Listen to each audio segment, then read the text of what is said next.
nous avions à la maison, nous, quand j'étais petite, une bataille navale électronique.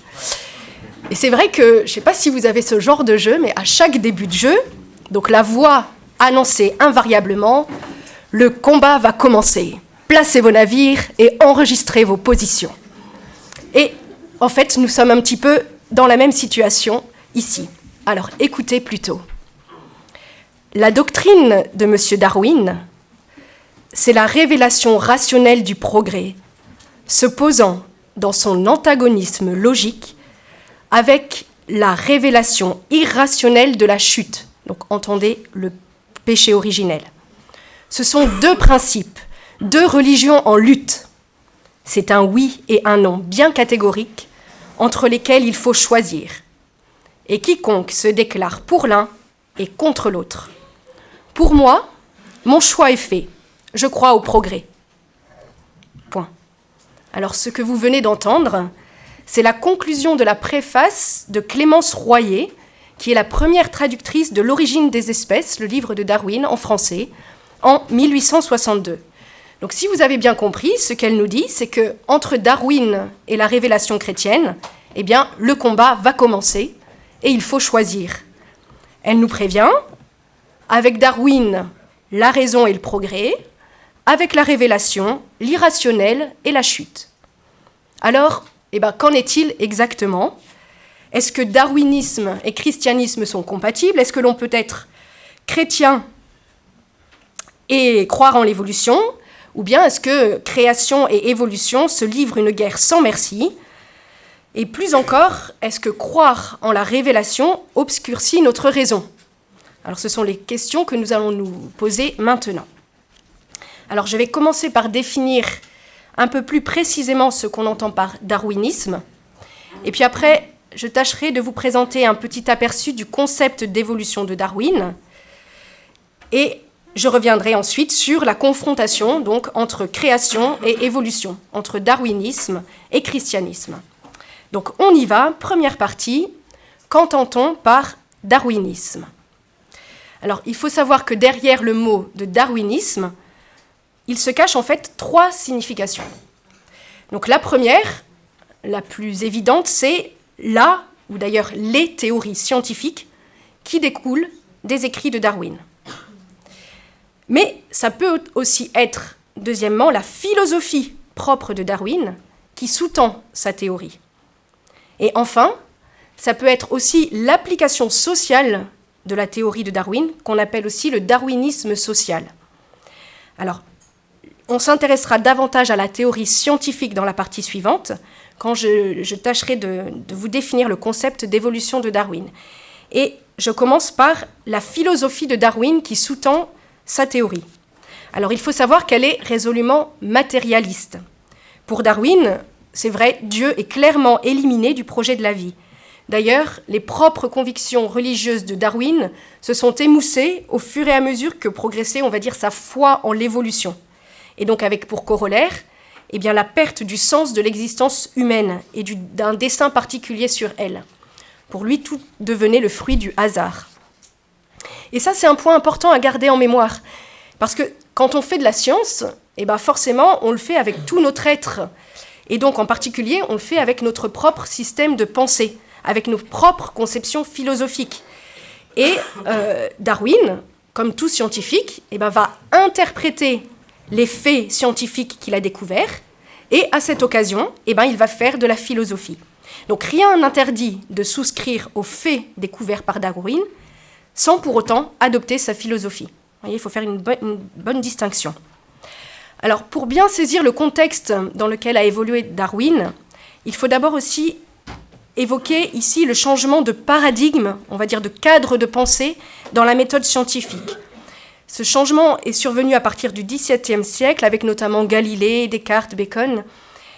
Alors, on va passer d'une méthode qui était plutôt déductive, c'est-à-dire qu'on passait du général pour aller vers le particulier, à une méthode inductive. Donc, on va voir des cas particuliers pour aller vers le général, et ce, par le moyen de l'expérience. Autre chose, les phénomènes que l'on observe vont être interprétés non plus en termes de cause finale, donc pourquoi est-ce comme cela, en vue de quoi est-ce comme cela, mais plutôt en termes de cause efficiente. Donc pourquoi? À cause de quoi? Vous voyez? Qu'est-ce qui produit un tel phénomène? Donc cause efficiente et aussi cause matérielle. On va s'intéresser à de quoi est faite cette chose, comment cette chose est-elle constituée. Vous voyez? Donc c'est un changement de mentalité en fait dans la méthode scientifique. Par exemple, pour vous éclaircir un peu les idées, si on s'interroge sur la forme d'un vase, on peut en rechercher la cause, soit dans sa finalité. On va se dire, pourquoi est-ce qu'il a un col long? C'est la Fontaine qui va vous répondre, parce qu'il a été fait pour la cigogne. Voyez, s'il avait été fait pour le renard, on l'aurait fait plat. Voilà. Donc, on voit bien que la finalité est bien à l'origine du vase. Il a été fait pour cela. Donc, il a un col long parce qu'il a été fait pour la cigogne. Donc, on raisonne en termes de finalité. Mais on peut se dire aussi, pourquoi est-il rond? Parce que la glaise qui le compose a été modelée par le potier sur un tour. Voyez? Et donc là, on raisonne en termes de cause efficiente et de cause matérielle. La glaise, le potier qui l'a fait, l'origine, etc. Ça va à peu près, les deux points de vue? Voilà. Alors ce changement dans la méthode scientifique est allé de pair avec une nouvelle approche de la nature, qui est sa mathématisation. C'est vrai qu'autant que possible, à partir de ce moment-là, on a cherché à traduire les phénomènes observés en équations mathématiques. Et c'est vrai que par leur force et par leur rigueur, celles-ci ont permis aux scientifiques, on va dire, de mieux s'approprier le monde et en même temps de nourrir la technique, ce qui n'est pas un mal en soi, au contraire. Mais ce qu'il faut voir, c'est que l'hypothèse sous-jacente à cette nouvelle méthode, c'est bien souvent que l'univers est un système fermé, dans lequel tous les phénomènes que l'on va observer sont ou seront un jour explicables par les processus en action, donc fondamentalement par les lois de la physique et de la biologie, de la chimie. Et on comprend que cette vision, finalement, des choses s'accommode beaucoup plus facilement d'une vision matérialiste du cosmos, donc régie uniquement par le hasard, finalement, tandis que la recherche de la finalité des choses, va se conjuguer plus facilement, même si pas uniquement, à une vision spiritualiste du cosmos, c'est-à-dire une vision dans laquelle on voit dans la création un dessein particulier, un but à atteindre. Mais il faut comprendre que lorsqu'on a tous ces raisonnements, on dépasse la sphère purement scientifique pour entrer dans la sphère philosophique. Donc maintenant, le principe de l'évolution de Darwin peut être compris comme l'application de la méthode des recherches des causes matérielles et efficientes au monde biologique. En fait, la question qui se pose, c'est la recherche de l'origine, de la cause matérielle du vivant, et cela indépendamment de sa finalité. On ne recherche pas si le vivant va vers quelque chose, mais on recherche pourquoi il est là comme cela. Donc, d'où le titre de son ouvrage principal, « De l'origine des espèces », que Darwin a écrit en 1859. Nous y reviendrons. Donc, d'un point de vue philosophique, le point de vue de Darwin est, comme nous l'avons dit, purement matérialiste. Pour lui, tout le vivant trouve son origine dans la matière, et comme l'exprimera plus tard Jacques Monod, le hasard seul est à la source de toute nouveauté, de toute création dans la biosphère, le hasard pur, le seul hasard, liberté absolue mais aveugle, est à la racine même du prodigieux édifice de l'évolution. Et donc on comprend qu'en ce sens, les théories de Darwin ont, selon les mots de Michael Danton, brisé le lien entre Dieu et l'homme, qui se retrouve comme lâché à la dérive dans un cosmos sans projet. Vous voyez, on a coupé, avec les théories de Darwin, avec cette idée d'un dessein dans l'univers. Donc ça, c'était pour vous présenter un petit peu la philosophie qui sous-tend la théorie de Darwin. Maintenant, je vais dire un petit mot sur le darwinisme social. Qu'est-ce que c'est? Alors, il faut savoir que le contexte dans lequel est arrivée la théorie de Darwin a aussi contribué à son succès. À ce moment-là, on croyait beaucoup, effectivement, à l'inéluctabilité du progrès humain. C'est-à-dire, on croyait qu'on allait aller de progrès en progrès sans jamais s'arrêter. Et aussi en la perfectibilité de l'homme. Donc, en fait, c'est ce qui va donner naissance après à tout le transhumanisme. Vous voyez, on va pouvoir améliorer l'homme. Et donc, on a eu vite fait de faire l'analogie entre la sélection naturelle, qui était vu comme la force motrice de l'évolution, et l'esprit de compétition, qui a été vu comme la force motrice du progrès économique et social. Et donc le darwinisme social, c'est ça, c'est une vision de la société fondée sur la lutte et la concurrence. Alors, peut-on comparer le darwinisme social à un eugénisme ? Non. Parce qu'il subsiste tout de même une différence majeure entre les deux. Donc les partisans du darwinisme social sont des libéraux qui prônent, on va dire, le laisser-faire. Donc pour eux, la compétition est bonne grâce à la lutte pour la vie, et c'est ainsi que la survie des meilleurs sera assurée. Donc pour eux, il suffit de ne pas entraver les processus de sélection spontanée. L'eugénisme, lui, est, on va dire, technocratique et autoritaire, donc très bien pensé et puis appuyé par le pouvoir. Et le but est de mettre en place un système capable de produire scientifiquement les bons individus et les bons gènes dont la nation aurait besoin. Et ce, par élimination des tares et sélection des caractères avantageux. Alors, c'est vrai, si le darwinisme social n'est pas en lui-même un eugénisme, on comprend bien qu'il prépare largement les mentalités à cette éventualité. Et s'il prenait l'envie à quelques-uns d'aider la nature à faire la sélection, on y arrive vite. Voilà. Donc ça, c'était pour le darwinisme social. Donc venons-en à présent à un petit aperçu du concept scientifique d'évolution tel que Darwin l'a présenté. Donc c'est la deuxième partie, le concept d'évolution de Darwin. Donc Charles Darwin a écrit non pas un, mais 2 livres majeurs sur sa théorie de l'évolution. Le premier, le plus connu, c'est « De l'origine des espèces », donc en 1859, et il concerne sa vision des choses concernant les plantes et les animaux. Et puis après, en 1871, Darwin a aussi écrit « La filiation de l'homme », qui rapporte sa vision de l'évolution appliquée à l'homme cette fois. Alors, le concept général d'évolution proposé par Darwin repose sur 3 prémices. Premièrement, les organismes varient. Deuxièmement, ces variations peuvent être héritées. Et troisièmement, tous les organismes sont sujets à une lutte intense pour l'existence qui favorise nécessairement par sélection naturelle la préservation des variations avantageuses. Mais pour autant, les changements ne sont pas dirigés. Donc on a autant de chances d'avoir des mutations qui sont nuisibles que neutres ou bien favorables à la survie de l'organisme. Donc 2 mécanismes finalement vont diriger l'évolution. Premièrement, l'apparition de mutations aléatoires et deuxièmement, la sélection naturelle.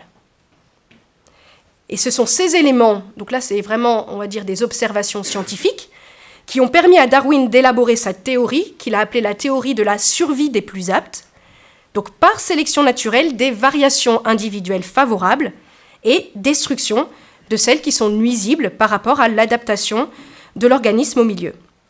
Donc pour prendre les mots de Darwin, il s'agit donc d'une descendance avec modification par le moyen de la variation et de la sélection naturelle. Est-ce que vous suivez toujours jusque-là ? Bon, alors je continue. Donc, dans l'origine des espèces, Darwin présente en fait 2 théories. Vous voyez, c'est beaucoup plus compliqué qu'on pense. À chaque fois, il y a des embranchements.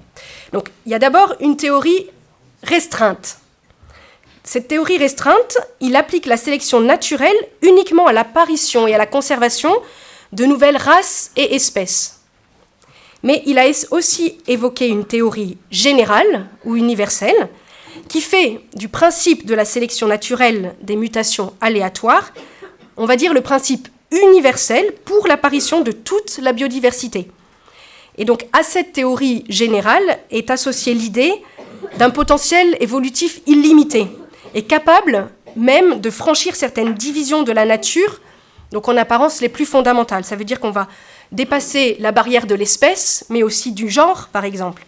Et la seule limite posée, c'est celle du temps nécessaire pour l'évolution, parce qu'on voit bien que l'accumulation des petites variations va opérer très lentement. Voilà. Donc ça, c'est la théorie générale de Darwin. Alors, comme scientifique, Darwin restait très prudent par rapport à ces théories. Il avait bien vu que les preuves qu'il avait réunies étaient bien insuffisantes à plusieurs égards. Et il avait une conscience aiguë que l'édifice qu'il avait construit dans l'origine des espèces était finalement entièrement théorique. Par sa nature même, en effet, cette théorie, eh bien, l'évolution ne peut pas être prouvée par les méthodes scientifiques habituelles.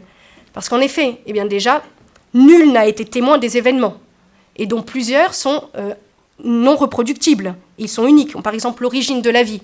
On n'était pas là pour voir comment ça s'est fait, et c'est pas reproductible. L'origine de l'intelligence, etc. Voilà.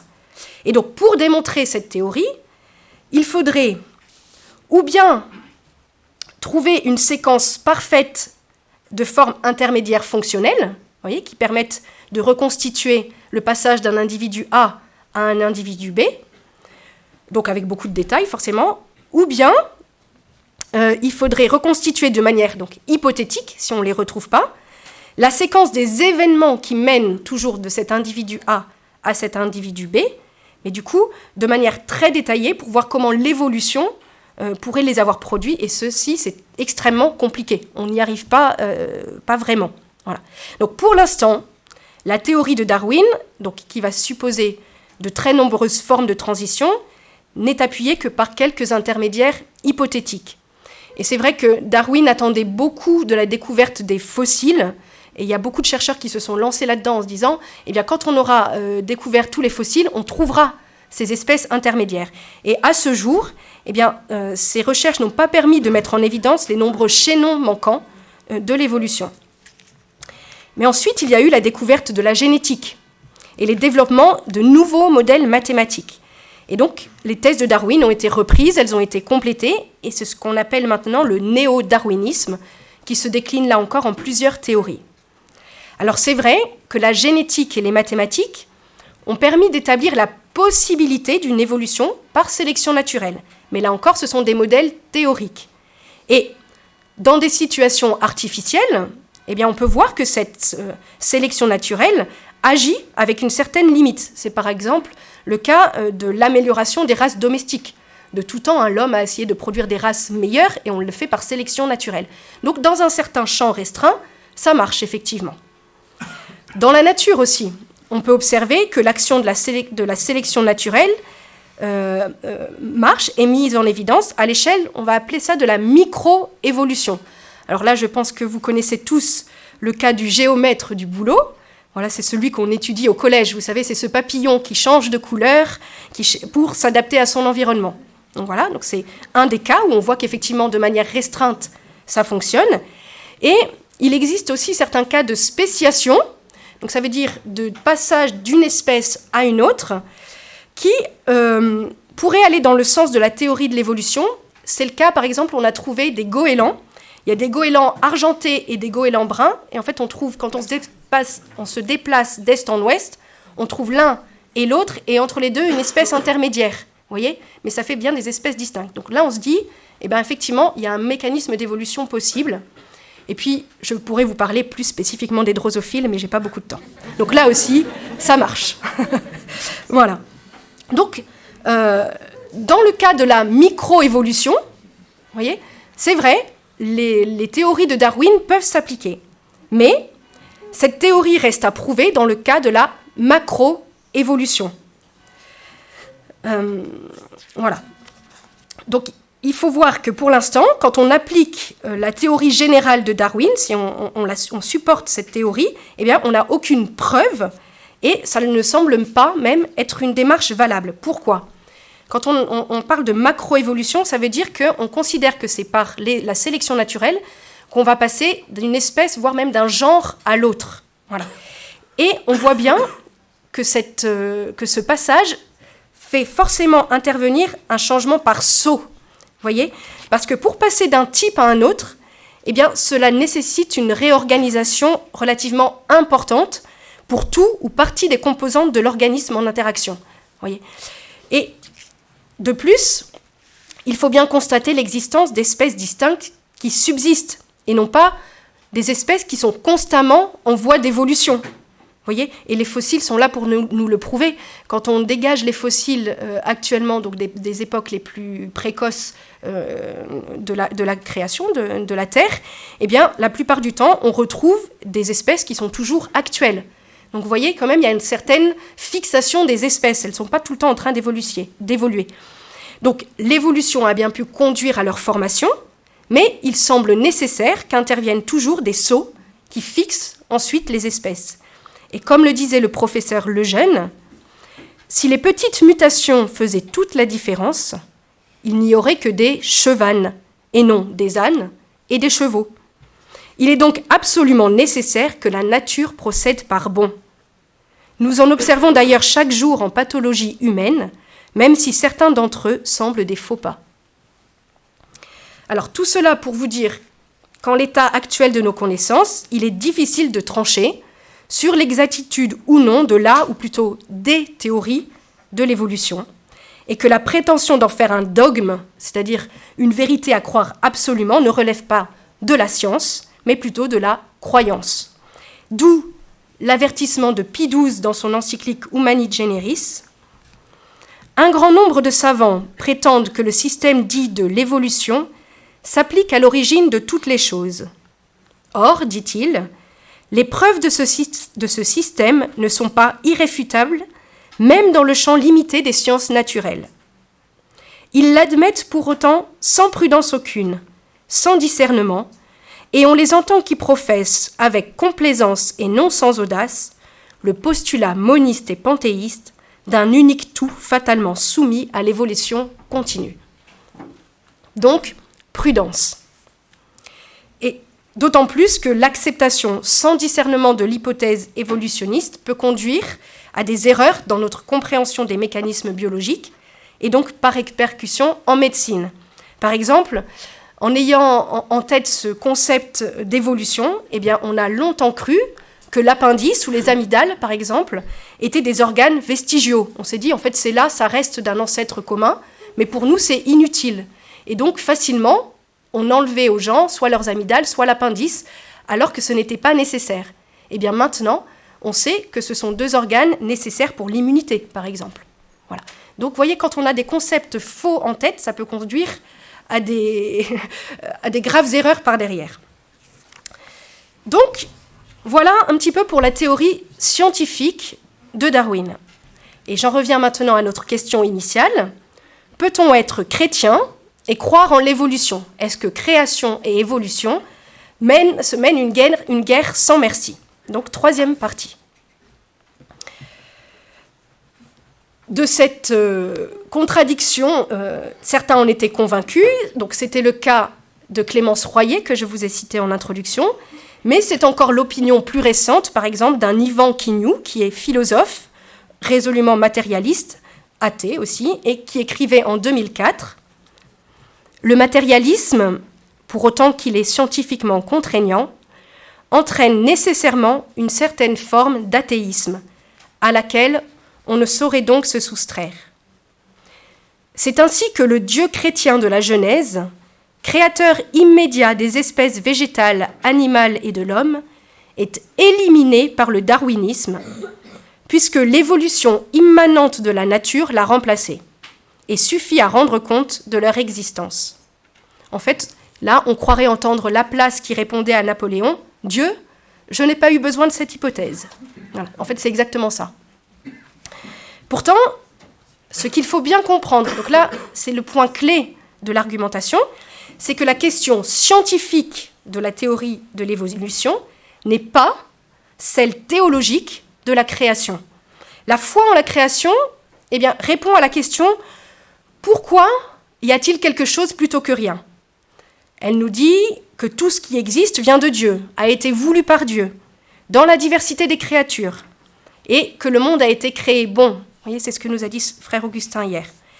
Elle nous dit encore que le monde a été créé en état de voie, donc vers sa perfection, et que Dieu soutient constamment sa création par sa providence. Et elle nous dit enfin que dans le monde visible, eh bien, l'homme est une créature spéciale parce qu'elle a été créée à l'image de Dieu. Donc ça, c'est la foi en la création qui nous dit tout cela. La théorie de l'évolution, elle, eh bien, elle nous donne une piste possible du développement des êtres créés. C'est une explication possible de l'apparition des différentes formes de la vie sur Terre. On suppose que toutes sont liées les unes aux autres. Donc la théorie de l'évolution ne s'intéresse pas à la question de l'existence en tant que telle. En fait, elle présuppose l'existence de quelque chose et elle cherche à déterminer les causes physiques de son développement.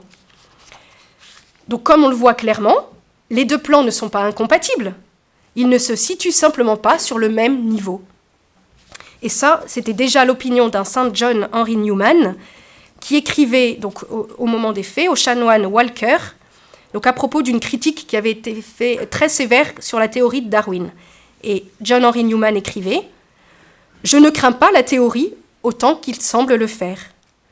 Il ne me semble pas que la création soit niée, parce que le Créateur, il y a des millions d'années, a donné des lois à la matière. » Et le catéchisme de l'Église catholique résume ainsi la situation.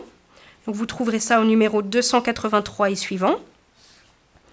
La question des origines du monde et de l'homme fait l'objet de nombreuses recherches scientifiques qui ont magnifiquement enrichi nos connaissances sur l'âge et les dimensions du cosmos, le devenir des formes vivantes, l'apparition de l'homme. Le grand intérêt réservé à ces recherches est fortement stimulé par une question d'un autre ordre et qui dépasse le domaine propre des sciences naturelles. Il ne s'agit pas seulement de savoir quand et comment a surgi matériellement le cosmos, ni quand l'homme est apparu, mais plutôt de découvrir quel est le sens d'une telle origine. Si elle est gouvernée par le hasard, un destin aveugle, une nécessité anonyme, ou bien par un être transcendant, intelligent et bon, appelé Dieu. Et si le monde provient de la sagesse et de la bonté de Dieu, pourquoi le mal ? D'où vient-il ? Qui en est responsable ? Y en a-t-il une libération possible ? L'intelligence humaine peut certes déjà trouver une réponse à la question des origines, mais cette connaissance est souvent obscurcie et défigurée par l'erreur. C'est pourquoi la foi vient confirmer et éclairer la raison dans la juste intelligence de cette vérité. Point. Autre témoignage, Jean-Paul II, s'adressant aux membres de l'Académie des sciences en octobre 1996, leur disait « Je me réjouis du premier thème que vous avez choisi, celui de l'origine de la vie et de l'évolution, un thème essentiel qui intéresse vivement l'Église, puisque la révélation contient, de son côté, des enseignements concernant la nature et les origines de l'homme. Comment les conclusions auxquelles aboutissent les diverses disciplines scientifiques et celles qui sont contenues dans le message de la révélation se rencontrent-elles ? Et si, à première vue, il peut sembler que l'on se heurte à des oppositions, dans quelle direction chercher leur solution ? Nous savons en effet que la vérité ne peut pas contredire la vérité. Dans son encyclique Humani Generis, mon prédécesseur Pie XII avait déjà affirmé qu'il n'y avait pas opposition entre l'évolution et la doctrine de la foi sur l'homme et sur sa vocation, à condition de ne pas perdre de vue quelques points fermes. Alors, quels sont ces points fermes sur lesquels Pie XII insistait ? Il y a d'abord deux conditions d'ordre méthodologique.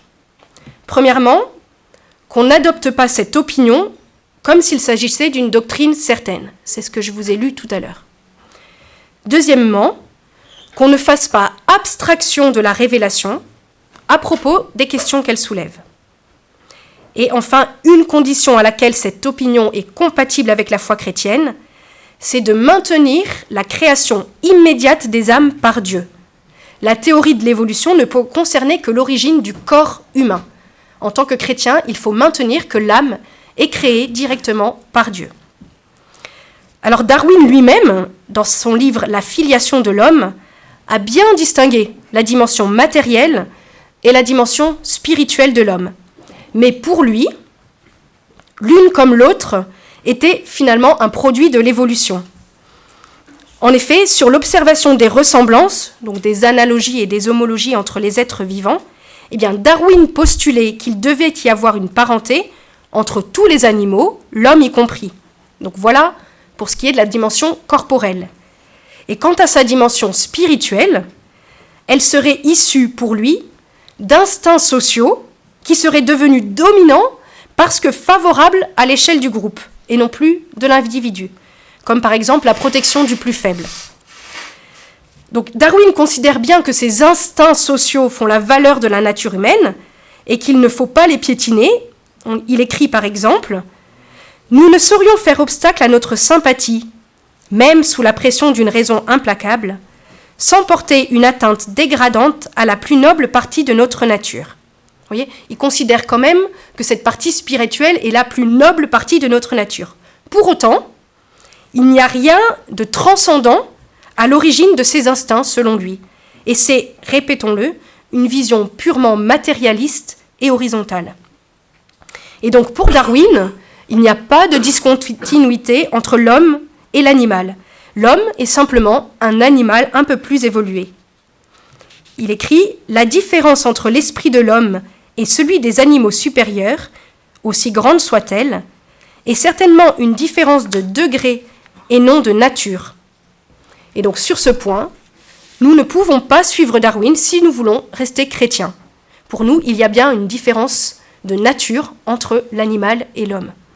De même, nous devons maintenir fermement que tous les hommes sont issus d'un couple unique, que la tradition chrétienne nomme Adam et Ève, et c'est ce qu'on appelle le monogénisme contre la thèse inverse du polygénisme.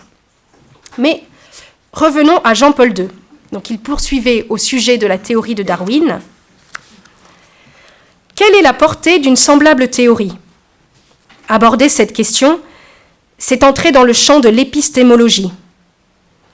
Une théorie est une élaboration métascientifique, ça veut dire qui dépasse la seule science, distincte des résultats de l'observation, mais qui leur est homogène. C'est un peu compliqué, mais ça va s'éclairer. Grâce à elle, donc grâce à une théorie, un ensemble de données et de faits indépendants entre eux peuvent être reliés et interprétés dans une explication unitive. La théorie va prouver sa validité dans la mesure où elle est susceptible d'être vérifiée. Elle est constamment mesurée au niveau des faits. Là où elle cesse de pouvoir rendre compte de ceci, elle manifeste ses limites et son inadaptation. Elle doit être repensée. Donc qu'est-ce que dit Jean-Paul II ici ? C'est qu'il faut faire la distinction entre les faits et la théorie qui va unir tous ces faits. La théorie, c'est la pensée de l'homme pour essayer d'interpréter ces faits. Et donc, on voit la différence. Par exemple, on sait maintenant que les gènes soient le support de l'hérédité, ce n'est plus une théorie, c'est un fait scientifique établi. Vous voyez, ça a été prouvé plein de fois.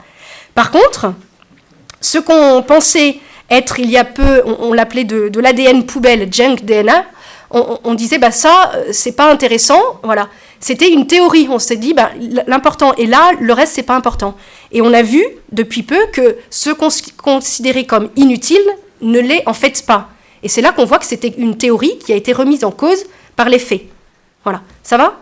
Vous suivez toujours ? Donc voilà, distinction entre les faits et la théorie. À vrai dire, dit Jean-Paul II, plus que de la théorie de l'évolution, il convient de parler des théories de l'évolution.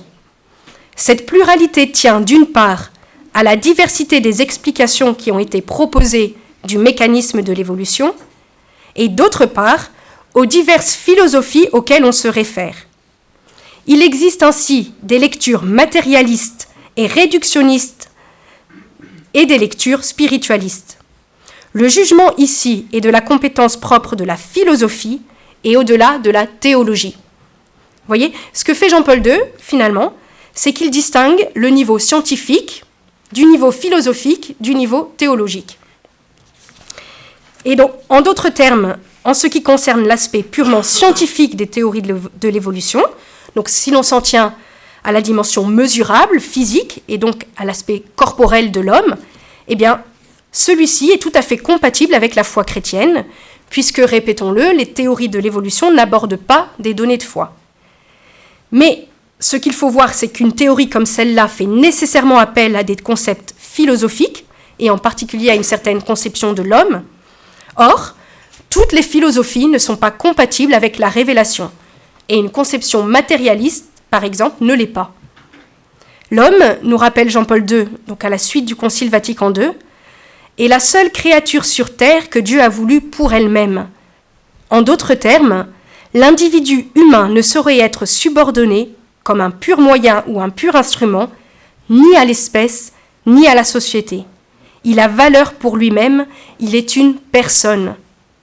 C'est en vertu de son âme spirituelle que la personne tout entière, jusque dans son corps, possède une telle dignité. En conséquence, les théories de l'évolution, qui, en fonction des philosophies qui les inspirent, considèrent l'esprit comme émergeant des forces de la matière vivante ou comme un simple épiphénomène de cette matière, sont incompatibles avec la vérité de l'homme. Elles sont d'ailleurs incapables de fonder la dignité de la personne.